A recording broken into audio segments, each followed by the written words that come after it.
Hey, thanks for checking this video. I'm going to give you a warning ahead of time. I'm kind of doing this to test out my new setup I got going on that maybe I'll take you guys through a little bit later. And so I wanted to use an old presentation that I've done that I still thought might add some value to some of you who might watch it, but also give me a chance to test out my new light that's providing this wonderful light, my new camera that you're looking at right now, and some background and see how things are going on. So throughout this presentation, I'm going to be talking a bit about social media branding, both branding yourself and branding your business, what to do, what not to do, and why it matters. I own a company called Social Impressions, been around since 2009, and we run people's social media for them. So we run their Facebook, Instagram, Pinterest, Twitter, Snapchat, TikTok, LinkedIn. They send us, a general idea of what they do, and we craft content for them, run their ads and all their daily postings and all that. So if you have questions about social media, feel free to drop them in the comment section, and I will answer them. I am here to help. So let's dive right in. So, like I said, I own a company called Social Impressions. Been around since about 2009. I first started working in social media professionally actually as early as 2005. It was shortly after Facebook launched Facebook business pages that I got involved and began speaking about it and educating people about it. I've had roles in marketing agencies as well. I've had my own company now for a long time. And so my passion really comes from seeing what social media is possible. I've also been told, and I'm well aware, that I have several lookalikes, and so yes, feel free, haha, chuckle away. Social media, what is it? Social media to me may be different than what it is to you. But to me, social media is a tool that enhances the relationship between you and your community, both online and off. So what that means to me is, the way that I use social media and the way that I use social media for my clients and the way that I suggest you consider using social media is as a way to enhance your relationship. Enhancement of a relationship may mean you could offer great deals and sales and services. It may also mean that you help educate the consumer a little bit better. But what you do with social media is up to you. In general, though, when I'm dealing with it on a business level. A few principles they should be aware of as we dive into talking about social media branding and personal branding are that one, when it comes to social media, everything starts free until it's not, right? And so everything starts free and then it's not. What I mean by that is social media's basic business model is we're going to get enough people to join this social network and to use it that we're going to have such a wide user base. Then we're going to allow businesses to have their own profiles on this page. We're going to allow them to reach all these fans, thousands of fans that they can talk with intimately, whether it be on Facebook or Twitter, or on LinkedIn or TikTok or wherever. And then at some point, we're going to begin restricting that reach and then charging them to reach those fans. That's the general idea behind social media. That's how the business model works. It's an advertising play. And so when a new social network rolls out that's free, keep in mind that at some point they will need to pay their bills. And at some point, if you're a business owner who's saying, how can I take advantage of that for my business? There's probably tons of ways. And yes, there's probably some free ways. But just know, eventually, it's going to lead to a paid moment in your life where you realize, oh, I need to start paying to reach the people I want to reach. The average Facebook page organically reaches 3 to 5% of its community. So how do you reach the other 95% of your fans or other people who are interested in your product or service or advice? You advertise.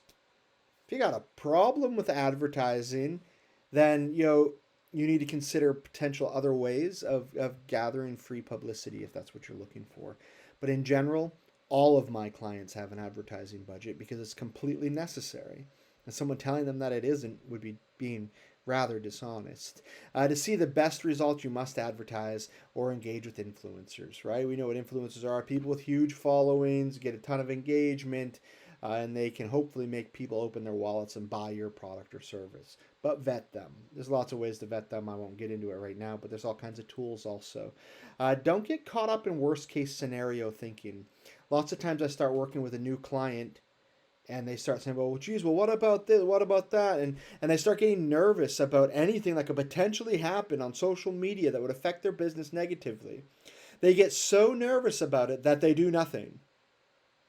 And then they wonder why, geez, social media just didn't work for me. Oh, I tried MySpace and it wasn't the best answer. Right? Well, you gave up. Or you never got started. You let your fear hold you back. Right? We can't let our fear hold us back from pursuing something new with our business if we're just smart about it. Worst case scenario thinking is great on a PR level. If you're in a scenario where something is potentially, worldwide enough that you're going to have some dramatic challenge if something goes wrong. But for the average person, worst case scenario is just a lazy man's way of making an excuse to get out of doing the work it takes to create content. We all suffer from that. For social media management and managing your content, your posting, your scheduling, your monitoring, I highly recommend Sprout Social. Sprout Social is a great service. It's about $99 a month, and it'll allow you to schedule all your social media posts to go out seamlessly. There's other tools out there. There is Buffer. There is Hootsuite. There's TweetDeck. There's all kinds of them out there. I happen to recommend Sprout Social, but give them all a whirl. And depending on your budget, you may find that Hootsuite serves you just as well. Hootsuite's like $15 a month. So it just depends on what you need. If you need analytics and in-depth reporting for your boss or your client or yourself, then Sprout Social, in my opinion, offers some of the best analytics built within their social media management platform. Why are those types of tools important? Well, they're important for a lot of reasons, one of which being the analytics that show you what people are doing. The second of which is also, with tools like Sprout Social, you can even choose to compare yourself to your competitors and see what your competitors are doing versus what you're doing. They will allow you keyword monitoring. So say you're a pizza delivery place, you could monitor, the word pizza on Twitter within a 15-mile radius of your pizza delivery shop. Imagine the value in that, being able to respond to people when they're tweeting out that they're hungry for pizza. Pretty cool opportunities, right? All those things are available to you through social media monitoring tools or social media management tools like Sprout Social, like Hootsuite. Some of it you can even do just basically through Twitter. But they're all great tools, and those analytics are what's going to help you prove your ROI. Right, you're going to want to be able to know how old are the people that are following my page, where are they located. All that type of stuff comes with using an outside tool to help you measure and plan. There's a lot of tools that can help you for finding content, some of which that I like is, my favorite is Pocket, getpocket.com. It's a tool where if you're reading an article that you think you should share to your social media, but you don't have time right now, I don't know, maybe your phone rang or somebody walked in. Pocket is great because it's a little browser extension. You can click it and it'll save it for you on this website where all it is all the saved articles you didn't finish reading. The way that I use it is I get 8 bajillion newsletters every single Monday morning from people that I respect. Usually, most of them share something worth reading. But at that point on a Monday morning when I have a 10 a.m. conference call, it's not the best time for me to try to read 47 different articles about social media. So instead, I'll open the ones that pertain to me, and then I'll save them to Pocket and come back to them later, and then I might schedule them to go out on Twitter or LinkedIn or whatever social network it is that I think that they're appropriate for. It's a great tool for really organizing your content and preparing to share it. Another oldie but goodie is the one called Feedly. What I like about Feedly is Feedly allows you to create a website of sources. So what I mean by that is you can see on the left-hand side here, I have some sources that I care about. Alzheimer's is a topic that's close to my heart. I like to know what's going on there. I created that tab, and then in there I can add sources of content about that subject. So instead of me having to go to 5 different websites, I can open Feedly, click it, and then as you see in the center of the screen, it opens up dozens of whatever the latest articles are that were published in that source. Feedly has a free and a paid version, but it's a great website if you're someone who visits several different industry websites for updates, but don't have time to open several different websites every single time. I highly recommend it. There's lots of also great free social media tools for increasing your brand and making yourself look better. Just a couple that most people know about at this point, I hope. Canva.com is basically Photoshop for dummies. Made that image with Canva. Canva.com is very, very simple to use.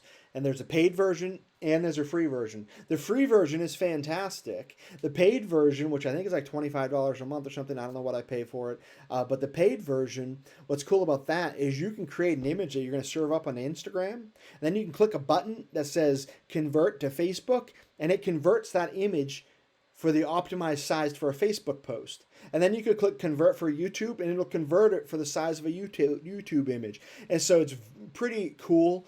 It's not expensive at all. They have thousands and thousands of stock images and video now that you can use in your social media. Highly recommend Canva. Even the free version is really quite excellent. I would love to hear what you guys are creating with Canva, by the way, if you're using Canva at all. And then also namecheck.com. What I love about Namecheck is that's not a spelling error. Namecheck is a place where you can go and put in the social media username you want, and it will check all the social networks and then let you know if it's available. So it's a pretty great little tool, totally free. It'll tell you, oh yeah, your username is available on Instagram, Facebook, Snapchat, TikTok, but it's not available on these. And it searches every possible social network, many of which you won't have heard of. But it's a great tool for kind of you're preparing to launch your brand and make sure you're able to have the same username on everything, because that makes it a lot easier for people to find you. Also a big fan if you're editing videos and you want to do it on the fly. If you don't want to use whatever video editing app is already on your phone, I find Video Shop to be super easy to use. It's like $4 or $5 a month. They have all kinds of things you can do with editing clips and putting them together and splicing them and all that jazz. Cool little mobile app tool that's really kind of interesting. When it comes to personal branding, the idea behind it is what we're trying to do is create an image that you want to be known for, right? You want to have an image either through your content or through what you are or what you write about, that you want people to associate you with that thing. So when I say Michael Jordan, you think of basketball or sneakers, right? Yes. When I say Bill Clinton, you think of a former president. When I think of Donald Trump, you think of a racist. No, I'm kidding. You think of somebody else, right? You think of something else, whatever your opinion is of Donald Trump. And there goes several of my subscribers and potential new video likes. I'm so sorry, but not really. But anyhow, you can think of certain people who have a brand built around their name. And when you think of that person, you think of that product or service. That is what personal branding is. Right? We want to intertwine that product or service with who we are. So when people think of us, they think, oh, he's that social media guy. He's that motivational speaker. He's that chef. All those different things, right? And then we want to think about and look at our social media. Does our social media add to that personal brand that we're creating, or does it subtract or confuse? We can add to our social media and add to our personal branding by having social media that aligns with the personal brand that we're striving to be more like or to become. And we can subtract from it by sharing content that's off base, or if it's a business page, content that has nothing to do with your company. Lots of times you see companies who try to align themselves with certain specific religious holidays or specific divisive holidays, and lots of times it comes back in their face because it doesn't align with their brand, or at least who they say their brand is. According to Career Builder, 70% of hiring managers will check an applicant's social media before they hire them. So you want your brand, if you're just an employee, you want your brand to be on top, right? When someone comes to Facebook and they're checking you out, they're looking at your public stuff, you want them to see what you want them to see. When they're looking at your TikTok, when they're looking at if they add you on Snapchat, there's so many ways to find out who people really are. And the question is who you are online, does it align with who you are in real life also? For a lot of people, it's a hard reality to face. Facebook plays an integral role to your personal brand for most people, depending on where your audience is, for many reasons, one of which being that it's the largest social network. It has the best ad network, in my opinion. Just millions of different possibilities of what you can do to reach the right people and to reach the targeted people. Facebook also has some great privacy controls on your personal level, so you can put people on specific friends lists and then block that friends list from seeing certain content if you don't want them to see things you're talking about. And Facebook adds some SEO value where it could link back to your website or drive traffic to your website. And of course, as a business, that's important. And it's also important for those reviews, because all of us read reviews before we do business with a different company.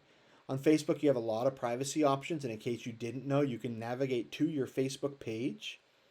Click the three dots up in the corner, like you see in this image here, and click View As, and that'll allow you to view your profile as the public, so you have an idea of what other people are seeing about you. Then you might find some things that you want to change. Then you could go up into your settings, click around, and change things so that you're not just sharing everything with the world that you might not want the world to know. If you're strictly looking for social media on a professional level, LinkedIn is a great place to be.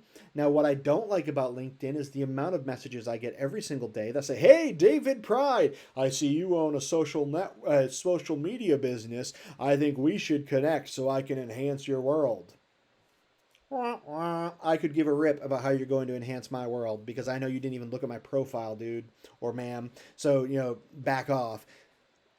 LinkedIn, the reason why it sucks as a social network is because the amount of daily spam you're going to get from people known as lions, LinkedIn open networkers. Ooh. They have 100,000, LinkedIn connections that does absolutely nothing for them. I prefer real, actual connections, and so there's some things you can do to stand out on LinkedIn, including having a completed profile. A lot of people hire me to audit their social media, and I am blown away by the amount of LinkedIn profiles I see that aren't even completed. Or they have a job description that's like a sentence long, and they're like, "Dude, what do I care? It's my business. What do I care if my business only says that I'm an engineering genius that makes new keyboards?" Well, one of the reasons that you should care is because of the SEO value of LinkedIn. You want people to find you when they're searching for you, right? And you want people to type in your product name to be able to see it associated with your profile. There's a lot of reasons to fill out that profile. Lots of times people don't have a completed keyword. I'm sorry. Lots of times people don't have a completed summary, so they don't even share like a legible history of some of their career and accomplishments. It's your place to brag, man. Let it out. Use some of those keywords, whatever those buzzwords are that people are using in your industry. Or they have a photo that's like 40 years old. I might have a photo in there, where I still, look like a young Mark Wahlberg. And taking a quick glance at me now, you might find I'm closer to Chris Farley. So it might not be the best idea for me to have a photo from when I'm 19. You may find the same thing. LinkedIn can be a great place to get recommendations from people. Recommendations are easy to get on LinkedIn. And the way that I use them is that I'll take them from LinkedIn and put them on my website, or use them in my social media, or use them in a pitch to a client. So there's value beyond LinkedIn with some of those recommendations you get. And of course, your cover image, that big image in the back where you can kind of show off an image that talks a little bit more about you. And this profile that I'm using here is on purpose. This guy here is a man named John Nemo. He's a LinkedIn marketing expert. He has a great little ebook called LinkedIn Riches that I highly recommend. I believe he still gives it away. You could probably find him up on Google or go connect with him on LinkedIn. He has a ton of great tips for LinkedIn use and personal branding. Of course, on Instagram, we have our completely visual network, right? Whether it be images or video or live streaming. There's all kinds of ways to get found on there. And as a business owner or as a personal brand, the ways we use it can add or detract from who we are as an online brand, not as a person necessarily, right? And so we want to use the right hashtags. You can research hashtags by going to besthashtags.com, find out what hashtags are trending with your topic, and include some of those hashtags in with your posts. It's not genius bar level here stuff, right? We're looking for content that adds value, that's colorful, that's interesting. What I also like about LinkedIn for businesses is LinkedIn has a great search tool where you can go on and put in the town where your business is and then look at all the pictures being posted around your town and then interact with those people from your business account. Right? So you don't have to go in and spam everybody and be like, "Cool pic, dude." Right? But you might want to go in and genuinely compliment them on something, make a worthwhile comment, answer a question, knowing that these people are within your area just by using the LinkedIn search button by location. There's a lot of value in that. Then you can direct message them, answer questions. There's many things. Of course, the advertising is unstoppable because it's owned by Facebook. I'm a huge fan of Twitter still. I think Twitter is a fantastic social network. I think Twitter is underutilized when it comes to searching. Search.twitter.com is just such a fantastic tool to put in your keyword or product name and find out what people are already saying about you or your product or your business. It's a great, great tool. Users are looking for news and information on Twitter, so provide them with that. Link to your blog, answer questions, tweet out worthwhile content, interesting content, answer questions, look at your FAQs and use them as tweets. It's a great tool. An easy one to use. There's lots of other ways to expand your brand reach. Look for opportunities to blog with someone else. If you're an interior designer, well, who are other popular interior design people who are on the internet, who have an internet following? Perhaps they have a blog that you could write a blog for and get a link back to your website. Medium.com is a great place to grow your personal brand. If you want to be writing about something, especially long form content, Medium's a great place to be. Have a personal blog or website. Even if you're just an employee, you might want to own your name as a domain. So when your next recruiter is Googling you, they find the information that you want them to find. If you want to be more well known as an expert in your field, there's simple tools to get on other podcasts. My favorite is RadioGuestlist.com. It's a subscription service that sends out guest podcasts that are looking for guests every week. So you get like 3 or 4 different shows every single week in your inbox that let you know that such and such is looking for an expert on this.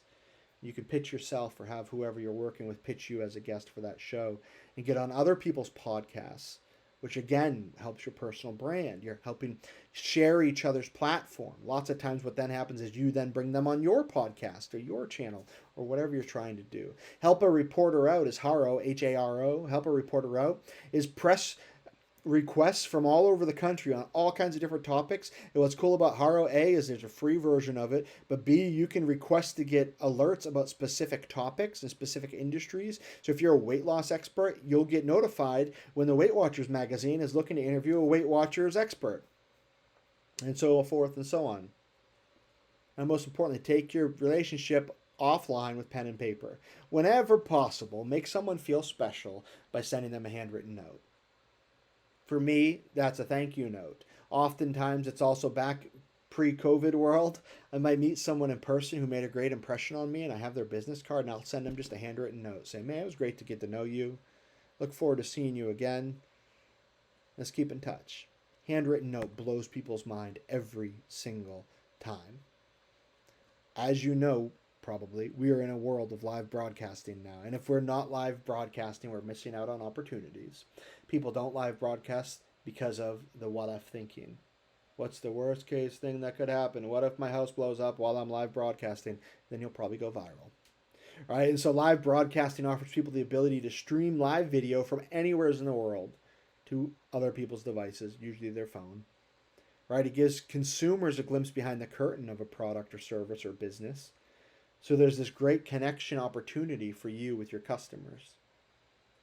It offers you a personal connection point between brands and consumers. It offers the owner of your store, of your chocolate business, to say, I'm the owner of such and such candies. Come and visit me this Wednesday at 4 p.m. and let's talk about your favorite chocolate. Right? Or here's how we make the Hershey Kisses. Whatever it is, live broadcasting offers you an authentic opportunity to connect with people better. And when we think about how many users are actually on there using it, well, a couple great examples is the last Mayweather fight had 3 million people illegally streaming the fight, either through Periscope or Twitter or one of the many different streaming services. Or we can look at Dr. Pimple Popper, who's now on the Learning Channel, who started off right here on YouTube. What was she doing? Filming, popping disgusting zits, and some people really love that. Grew a massive following of about 4 million followers, and now she has a show. Live streaming. What questions and what ways could I add value to people and do it live? Why should you care about live streaming? Algorithmically, it matters. Facebook has said that they'll give more organic reach to a live stream. Live streaming also offers you an opportunity to have like a fireside chat with your community about what they care about, where they can interact and ask questions. And I believe unfiltered content gives you an opportunity to show off a more authentic self. So what if my dog, who's asleep on my desk right now, wakes up and barks for a second? It shows I'm human, right? I'm not over here doing brain surgery. So if something happens in the middle of this live broadcast, it's probably not going to be the end of the world. If you do work in an industry where someone might drop an F-bomb in the back room or in the warehouse, then let people know, hey, we're going live on Facebook for the next 10 minutes here. Don't drop the F-bomb or whatever it is you got to do. There's lots of ways to get around it. Just have a plan. Make some bullet points, have a plan, get after it, have fun, have some energy when you're doing it. Before you go live, there's some things that you want to have in place. One of which is a plan. And a lot of times I like a written plan, a plan on a whiteboard behind my phone, right? And so it's not visible to you, but to me, it's actually behind my phone with some bullet points that I want to cover. Because what happens is the second that red light goes on, our brains go poof, like our brains are blank. And we're like, oh, God, what the heck was I going to talk about? I don't remember anything that I was going to say. It's because we're live all of a sudden and you just get scared. It's totally normal. Or we get tongue-tied. Even though we've talked about this thing 8 million times, now that we know it's live to 2 people, we get tongue-tied. So have notes. Be prepared. Don't be embarrassed to have a plan. Get a ring light that's like $25 so you have decent lighting. I have a ring light shining on my head right now. Don't get disappointed by the amount of initial live viewers. Live streams are great, and lots of times more viewers are in when they restream it, when they watch it again, or when someone else watches it as it lives on whatever social network that you shared it to. If you're filming it with your phone, put your phone in airplane mode so your phone does not ring in the middle of your live stream. Think of each of your broadcasts as an episode. So think of questions that people ask you. And instead of answering 47 questions in one 3-hour live stream, why not do 47 live streams that are 2 minutes each addressing a single question? Bite-sized content. Remember, people are watching your live stream more than likely while they're doing something else. So give them the reason to care. And make it quick. And get to the point. And be consistent.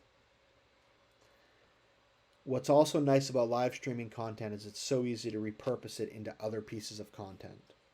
So you can download your live stream and then splice it into 30-second clips that you might share on YouTube or Twitter to pump up the live stream to send people to go and watch the rebroadcasting of it.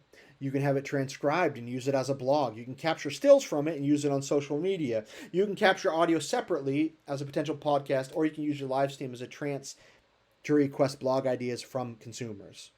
There's so many ways to use your live stream as more than just a live stream. So it's worth investing the time to figure it out. People then often ask me about, well, if I'm going to be a personal brand and an expert on something, what should I do? What should I blog? If you're a business and you're trying to grow your personal brand, you should be blogging about that thing you care about. Your expertise, your personal experience, tips, tricks, tactics, find some way to add value. There's stuff that you know that other people don't know that you take for granted. You might be a chocolate shop that looks around your shop and sees chocolate and candy being made everywhere, and you say to yourself, I have no idea what to post to social media. Meanwhile, the rest of the world is like, oh my God, I would love to watch chocolate drizzling down. I'd love to see how they make a candy cane. Got to think like the consumer, not like the person who's been doing this job forever. What's normal to you is not normal to other people. So think of those things. Look through your frequently asked questions. Every single one of those is a blog topic. Don't be afraid to break them down.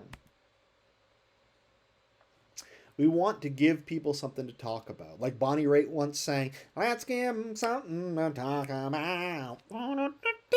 A little mystery to figure out. Right? We want to give people something to talk about.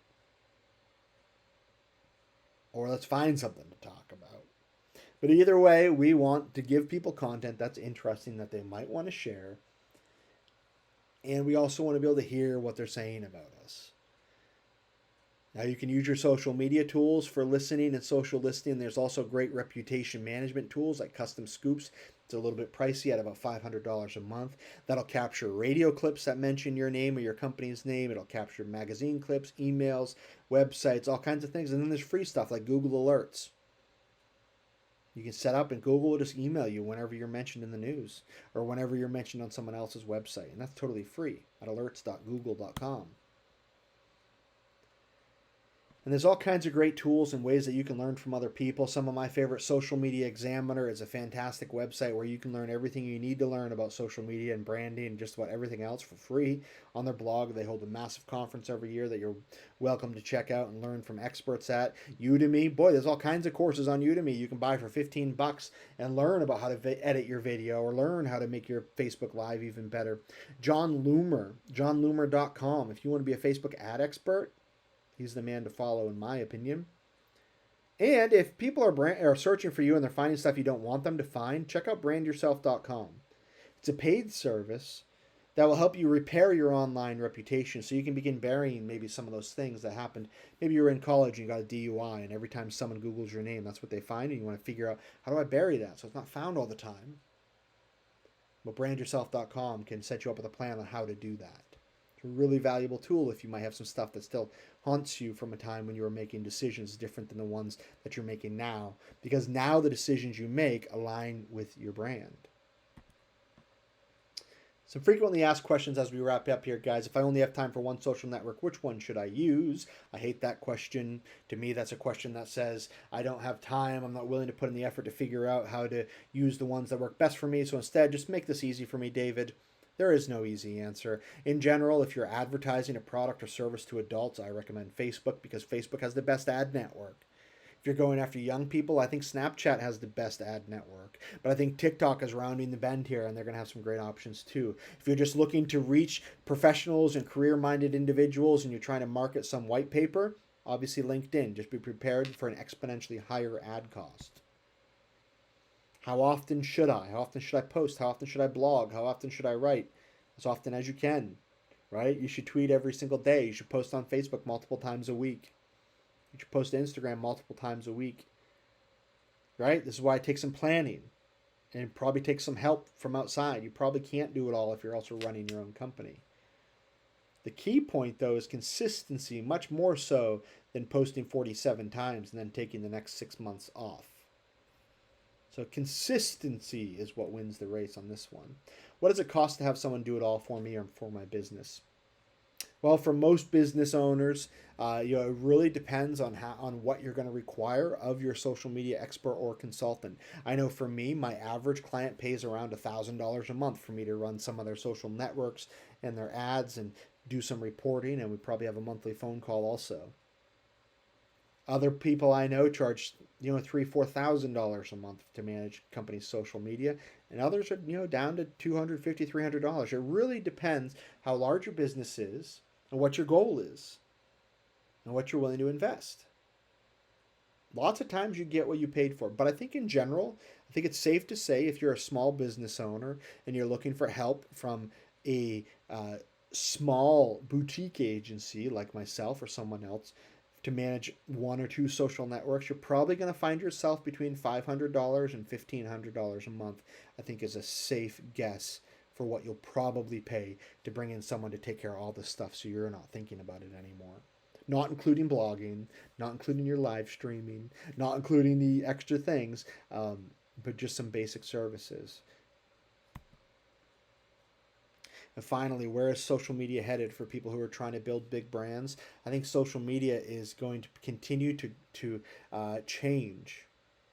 I think in the political environment that we live in today being January 19th, the day before Joe Biden becomes the next president of the United States, and the United States welcomes our first female woman of color, Kamala Harris, as our vice president, I think we're going to continue seeing social media change, especially after some of the things that happened leading up to this election.